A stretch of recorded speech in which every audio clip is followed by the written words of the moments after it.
Hi, நான் உங்கள் Jackson Kumar. இன்னைக்கு நோபடி ரிவ்யூவில் எந்த படத்தை பற்றி பார்க்க போகிறோன்னா, டிமாண்டி காலனி 2. இந்த படத்தை பற்றி பார்க்கறதுக்கு முன்னாடி இந்த படத்தோடைய இயக்குனரை பற்றி கொஞ்சம் நம்ம பேசிடுவோம். அவர் வந்து ஆர் அஜய் ஞானமுத்து. அவருடைய கடந்த காலத்தை வரலாறு தட்டி பார்த்தோம்னா, கோப்ரான்னு ஒரு காவியம் படித்தார். அதை வேற ஞாபகப்படுத்திட்டீங்க. நெஞ்சமெல்லாம் பொண்ணு அறக்கு தம்பி, மறக்க முடியல.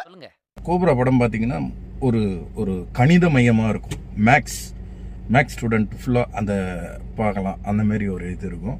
இப்போ ரெண்டாவது டிமாண்டி காலனி 2ல் வந்து ஃபிசிக்ஸ் பற்றி கற்றுக்கணும்னா நீங்கள் அதை ஃபாலோ பண்ணலாம்.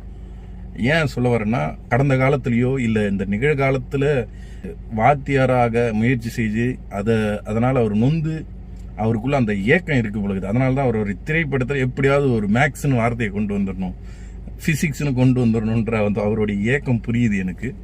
ஆனால் அது கரெக்டான வழியில் வந்து சொன்னால் தான் அது கரெக்டாக மக்களுக்கு போய் சேரும். அதை விட்டுட்டு புனை சுருட்டு பண்ணாங்கன்னா வச்சுக்கோங்க. புனை சுருட்டுன்னு ஒரு வார்த்தை இருக்குது. அது என்னன்னா, பொய் தப்புன்னு தெரிஞ்சு அது மேலே அழகாக பவுட்ரு போட்டு அடித்து அந்த புனை சுருட்டை சுருட்டி மக்கள்கிட்ட தூக்கி போடுறது, அந்த வேலையை செய்கிறது மிக தவறான செயல்.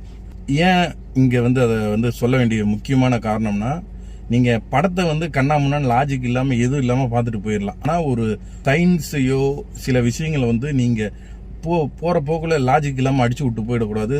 அப்புறம் ஆடியன்ஸ் அதுதான் உண்மைன்னு நம்பிடுவோம். அதை நம்பி பல பேர் அதை வச்சு கரெக்டு ஆமாம் அப்படின்னு தலையாட்டுறோம்னு இருங்க. சில பேர் அதை கரெக்டாக சேனலைஸ் பண்ணி அதை பற்றி பேசுகிறவங்களும் இருக்காங்க. படமாக இதை பார்க்கும்போது நிறைய நிறைகள் இருக்குது. அதாவது இது வரைக்கும் நம்ம தமிழ் சினிமாவில் பார்ட் 2ன்னு வந்தாவே சொல்லி முடிச்சு விட்டுறாங்க. சமீபத்தில் இந்தியன் 2 தெரியும். எப்படி அதை விடுங்க, இதுக்கப்புறம் அதை பற்றி பேசணும். தெரியும், பார்ட் 2னாவே இந்தியன் 2 ஒரு வரலாற்றில் இருக்கும். ஸோ அந்த மாதிரி பார்ட் 2 வகையில் இது பார்ட் 2வில் கரெக்டாக சிங்க் பண்ணாங்க.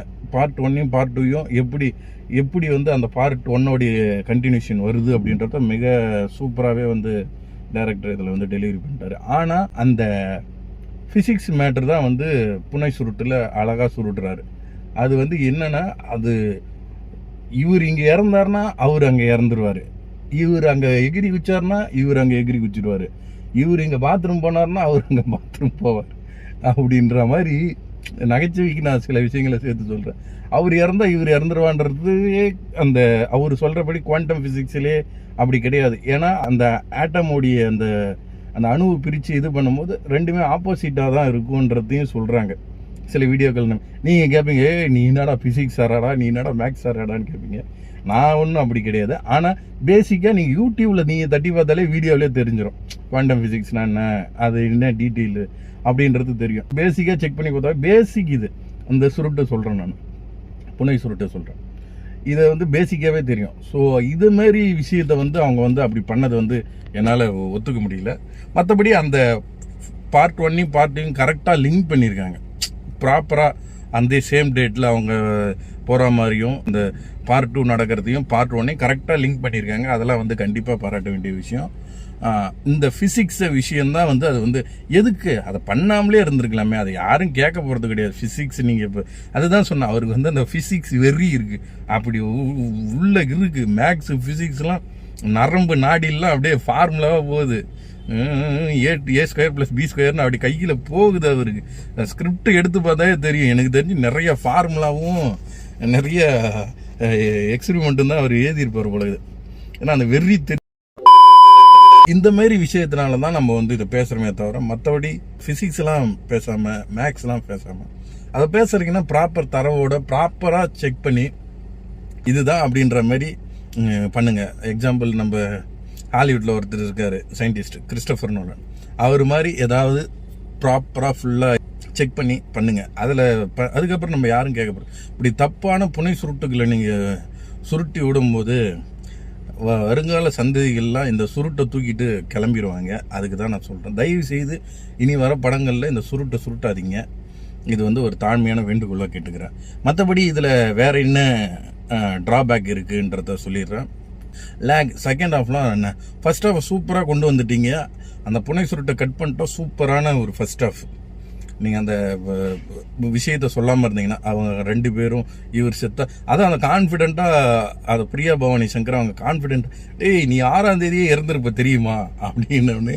ஓஹோ இவங்க வெத்தலையில் மை போட்டு பார்த்தாங்களோன்ற மாதிரி நம்மளுக்கு ஒரு குபீர்னு ஒரு சிரிப்பு வந்துச்சு. ஏன்னா இவர் இங்கே இறந்தால் அங்கே இறந்துருவாரு அப்படின்றது வந்து பேசிக்காக நீங்கள் ஒரு ஜென்ரலான லாஜிக் எடுத்து போகிறேன். என்னடா பேய் படம் லாஜிக்கு, என்னடா பேய் படத்தில் லாஜிக் பார்க்குறீங்கன்னு கேட்கலாம். இருந்தாலும் நீங்கள் பேசிக்காக சும்மா யோசிச்சு பாருங்களேன்.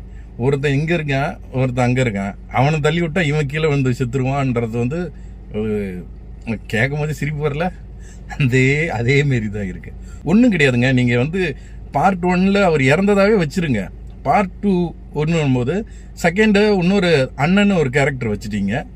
அந்த கேரக்டர் அப்படியே கொண்டு வந்து என் தம்பி எப்படி இறந்தான், அந்த இறந்ததுக்கு இது மாதிரி விஷயம் நடந்திருக்கு அப்படின்னு கண்டுபிடிச்சி பிரியா பவானி சங்கருக்கு பதிலாக அருள்நிதிக்கு அந்த விஷயத்தெல்லாம் காமிச்சு இதை நிறுத்தணும், இல்லைன்னா என் தம்பி இறந்ததுக்கு இந்த சைக்கிளை நிறுத்தினாதான் இனி யாரும் சாக மாட்டாங்க. அந்த அருள்நிதி வந்து விஷயத்தை கையில் எடுத்து சேம் அந்த சாமியா இது மாங் கூட சேர்ந்துக்கிட்டு மோமோஸ் சாப்பிட்டு அப்படியே அவர் அதில் ஒரு பார்ட்டி பண்ணி ஒரு விஷயம் அப்படியே செகண்ட் ஹாஃப் எப்படி போச்சோ அதை சேம் அப்படியே முடிச்சிருக்கலாம். இந்த குவாண்டம் ஃபிசிக்ஸ்லாம் வராமல் அவருக்குள்ளே இருந்து அந்த ஃபிசிக்ஸ்லாம் எட்டி பார்க்காமலே அழகாக முடிச்சிருக்கலாம். தெரியல, அவங்களுடைய கால்குலேஷன் வேறு மாதிரி இருந்திருக்கு. ஓகே, அடுத்தது செகண்ட் ஹாஃப் வந்து அவங்களுக்கு அவ்வளோதான். ஃபர்ஸ்ட் ஹாஃப் வந்துருச்சு. இப்போ செகண்ட் ஹாஃபை எப்படியாவது அந்த பேயை அந்த சைக்கிளை கட் பண்ணணும். ஆனால் இவங்க தேர்ட் பார்ட்டுக்கு ஒரு லீட் ரெடி பண்ணி வச்சுட்டாங்க. ஆனால் இந்த கிளைமேக்ஸுக்கு போகிற வழியை வந்து ஏதாவது போட்டு ஃபில் பண்ணணும்னு நினைக்கும் போது தான் செலக்ட் பண்ணாங்க. ஓஹோ நம்ம எதுக்கு வேஸ்ட்டாக ஒரு செட்டை போட்டு சைனீஸ் ரெஸ்டாரண்ட் வச்சுருக்கேன், அது உள்ளே இறக்கு, எதுக்கு அதை வேஸ்ட் பண்ணணும்னு சொல்லிட்டு உள்ளே போட்டு சேம் ஆல்ரெடி பார்த்த மாதிரி அந்த விஷுவலு சம்மந்தமே இல்லாமல் ஒரு பேய் அவங்க அந்த பையன் உள்ளே வந்துட்டு அப்புறம் அவங்க வீடியோவில் பார்த்து ஒரு அந்த லிஃப்ட்டு சீன்லாம் பார்க்கும்போது சிரிப்பு தான் வருது நம்மளுக்கு. நம்ம பார்க்கும்போது என்னையா பயங்க நீங்களும் அவங்க அவ்வளோ பயப்படுறாங்க. இது போக நம்ம சாம் சிஎஸ் வந்து அவர் வேலையை எவ்வளோ பயங்கரமாக செஞ்சு விட்டார். அதான் எப்படின்னா போட்டு இழுன்னு போட்டு காதுகிட்ட வச்சு இழுக்கிறாரு. இருக்கிற இன்ஸ்ட்ருமெண்ட் எல்லாம் கொண்டு வந்து இருக்கிறது எல்லாத்தையும் போட்டு அடி. ஒருத்தரும் எங்கேயுமே போகக்கூடாது. சில பிஜிஎம் நோட்லாம் நல்லா இருந்துச்சு, ஆனால் ஓவர் நாய்ஸ்டாக இருக்குது. அவரே இன்டர்வியூவில் சொல்லியிருக்காரு, என்னுடைய இது பிஜிஎம்ல வந்து கொஞ்சம் இறைச்சல் இருக்குது அப்படி இப்படின்னு கம்ப்ளைண்ட் பண்ணுறாங்கன்னு. சேம் ஆஸ் இட் இஸ் இதுலேயும் அதே கம்ப்ளைண்ட் தான் இருக்குது. ஆனால் சில இடம் அந்த பிஜிஎம் டியூனு அந்த சவுண்டு அந்த இதெல்லாம் நல்லா இருக்குது, ஆனால் ஓவராக இருக்குது. அதாவது ஓவராக இருக்குது, எக்ஸ்ட்ரீமாக இருக்குது. அப்படியே காது அதாவது நல்ல தேட்டருங்கள்லேயே அந்த நிலமைனா நீங்கள் யோசிச்சு பாருங்கள். சில நார்மல் தேட்டர்லாம் இருக்குது, அங்கெல்லாம் போட்டு அதில் பஞ்சு தான் வச்சுட்டு போகணும், அந்த ரேஞ்சில் இருக்கும். அது வந்து கொஞ்சம் குறைச்சிருக்கலாம். டியூன்லாம் சூப்பராக இருக்குது. அவருடைய பிஜிஎம்லாம் நம்ம குறை சொல்ல வரல, ஆனால் சவுண்டு எக்ஸஸாக இருக்க மாரி எனக்கு ஃபீல் ஆச்சு. நான் இப்போ கிட்டத்தட்ட ஒரு 2 தேட்டரில் நான் பார்த்தேன், 2 வாட்டி பார்த்தேன் நான். அதனால் அந்த சவுண்டு விஷயம் வந்து இருக்குது. அடுத்தது கேமரா லைட்டிங்கு அதெல்லாம் வந்து எதுவும் நம்ம பெருசாக சொல்கிற மாதிரி இல்லை. அழகாக அவங்கவுங்க வேலையை பார்த்துருக்காங்க. மற்ற ஆர்டிஸ்ட் சின்ன ரோல் பண்ணவங்க எல்லாமே வந்து ப்ராப்பராக எல்லாமே பண்ணிட்டாங்க. மெயின் அந்த குவாண்டம் ஃபிசிக்ஸ், அவருடைய அந்த ஃபிசிக்ஸ் மேக்ஸ் வெறியும் அதை கொஞ்சம் கண்ட்ரோல் பண்ணி கொஞ்சம் சவுண்டை கொஞ்சம் மேனேஜ் பண்ணி, அடுத்தது செகண்ட் ஹாஃபை கொஞ்சம் ஷார்ட் பண்ணி, அவ்வளோ நேரம் இழுக்க தேவையில்லாமல் மைண்ட் கேம் விளையாடுறேன். அந்த மாங்கை கூட்டின்னு போய் ஃபிஷ் டேங்கில் போட்டு ஊற போட்டு ஃபிஷ்ஷுங்க போட்டு டார்ச்சர் பண்ணி அப்புறம் அவர் ஏஞ்சி அப்படி இப்படின்னு ஒரு பழைய டிமாண்டியை கூப்பிட்டு வந்து அதெல்லாம் வந்து ரொம்ப தெரியுது. ஆபியஸாக ஒரு விஷயத்த ஏன்டா இம்மா நேரம் ஏன்டா இழுத்துக்கிட்டு போகிறாங்க, டச்சு விட்டுன்னு முடிங்கிற நாங்கள் என்னமோ சீரியஸாக பார்த்துட்டு இருக்க மாதிரி அவங்க நினைக்கிறாங்க. ஆனால் அது வந்து திரையில் அது வந்து ஈடுபடலை. இப்போ அப்புறம் வந்து அந்த கிளைமேக்ஸில் ஒரு பிஜிஎம் ஒரு சாங் மாரி இருக்கும். அது வந்து ஒரு நல்லா இருந்துச்சு, ஒரு மாதிரி ஒரு ஃபீலாக இருந்துச்சு. ஆனால் அந்த கிளைமேக்ஸில் ஒருத்தர் நடந்து போகிறத பார்த்தா போக்கிரியில் வர சீன் தான் ஞாபகம் வருது. எப்படி பார்த்தாலும் கிட்ட கண்டுபிடிச்சிருக்கீங்க, ஏன்டா வண்டியில் இருந்த வண்டைய மந்தையோட பாடி சோடான்ற மாதிரி. அவர் பின்னாடி போஸை பார்க்கும்போதே தெரிஞ்சு அவர் வந்து அருண் பாண்டியனாக தான் இருக்கும், டாக்டராக தான் இருக்கும் அப்படின்றது பார்க்கும்போதே தெரியுது.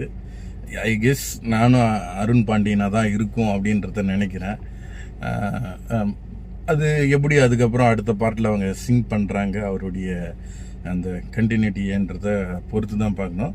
அதாவது அடுத்த தேர்ட் பார்ட்டில் உங்களுக்கு கொடுக்குற ஒரே ஒரு விஷயம் என்னென்னா, தயவுசெய்து இந்த மேக்ஸு சயின்ஸு எனக்கு தெரிஞ்ச அடுத்த இதில் ஒரு சோசியல் ஹிஸ்ட்ரி கூட கொண்டு வருவார். எதை கொண்டு வந்தாலும் நம்பகத்தன்மையாக கொண்டு வாங்க, கண்டிப்பாக ஆடியன்ஸ் வந்து அதை தூக்கி கொண்டாடுவாங்க. இந்த பார்ட் வந்து இந்த டிமாண்டி காலனி ஆக்சுவலாக நல்லா தான் ஓடிக்கிட்டு இருக்குது, இப்போ விசாரிக்கிறதுல நல்லா ஓடுது அப்படின்றது டாக்கு. ஆனால் இந்த ஃபிசிக்ஸ் மேட்டரை யாரும் கவனிக்கல, அதை வந்து பெருசாக பேசலை. பட் ஆனால் இதை தயவுசெய்து நீங்களாக கவனித்து டெலீட் பண்ணிவிடுங்க. சில இது இனி வர ஃப்யூச்சரில் நீங்களாக இந்தமாரி மெயின் விஷயம், அதாவது தப்பான சயின்ஸை வந்து கற்றுக் கொடுத்துடாதீங்க. நீங்கள் படங்களில் ஸ்க்ரீன் பிளேயில் தப்பு அதெல்லாம் தப்புலாம் பிரச்சனை கிடையாது, அதெல்லாம் யாரையும் எஃபெக்ட் பண்ணுற போகிறதில்ல. இந்தமாரி சயின்ஸ் விஷயங்கள்லாம் சொல்லும் போது நாளைக்கு இப்படி தானே சயின்ஸு, இது தானே சயின்ஸுன்னு எல்லாம் நம்புவாங்க. அது வந்து அவங்களுடைய ஸ்டடீஸ்லுமே பாதிக்கும். அதுதான் நான் சொல்ல வர வேண்டியது. மற்றபடி கண்டிப்பாக நீங்கள் இந்த படத்தை பார்க்கலாம், பார்க்கக்கூடாதுன்றதெல்லாம் என்னுடைய கருத்து கிடையாது. இந்த சில நான் சொன்ன விஷயங்கள்லாம் இருக்குது பாருங்கள், அதெல்லாம் நீங்கள் கவனித்து பார்த்தீங்கன்னா இப்படி இருக்கோ அப்படின்றத நீங்களே யோசிச்சு பார்க்கலாம். கண்டிப்பாக இந்த வீடியோ உங்களுக்கு பிடிக்கும்னு நினைக்கிறேன். வேறு ஒரு ரிவ்யூவில் பார்க்குறேனே. பாய்.